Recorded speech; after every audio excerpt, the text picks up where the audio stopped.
Asan yung 20 pesos na bigas? Asan yung 20 pesos na bigas?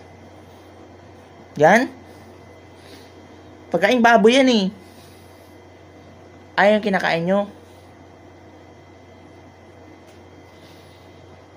Baka may lason pa yan, B. Wala talagang tiwala kay BBM. Sige, pagbilan mo ko 3 sako. Ano? Gusto mong kata ha?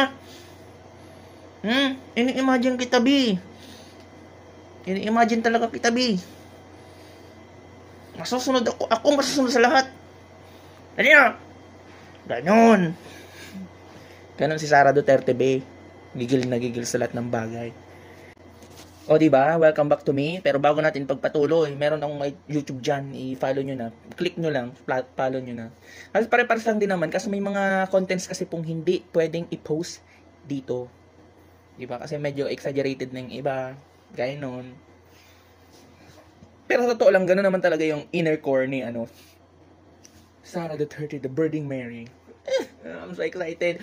You know what, guys? Ready na daw po ang Senado para sa impeachment trial. Pero pinaglalaban talaga ng Duterte Black na to the highest level na hindi na ituloy ang Duterte ang impeachment kay Sara. Why?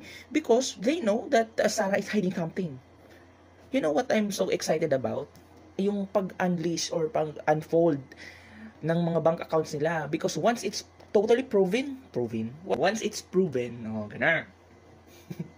Di ba? Once na napatunayan na may mga linkages, may talaga sila, may joint account ni Digong, well, yun na yun. Diba? At maraming mga mga hindi naka-declare sa SALN ni Sara Duterte. Yan you know what yung ginagawa ni Sara ngayon na parang bloodbath daw na nalalaman niya. Ano niya lang yun? Parang reverse tactics niya na lang yun. Diba? Para isipin ng mga tao, ay, grabe talang paninindigan ng Panginoon namin to the highest. Ang dami naman mga uto-uto. Pinagtatanggol niyo pa rin talaga si Sara. Diyos ko. Ano pa? Issue ngayon, yung Duterte Youth. Diba? Hindi na naproklama siya, B. Huwag na iproklama yan, B. Diyos ko. Tapos pinapangunahan pa ni Ronald, God damn, may thunderstorm na yan. Huwag ka na dyan. Pag may mga senior citizens na pwede ka nang humabol. Pag mga ganon-ganon. I'm not against senior citizens. I'm not against Bisaya.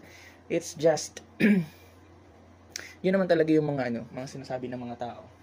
Diba? Yeah.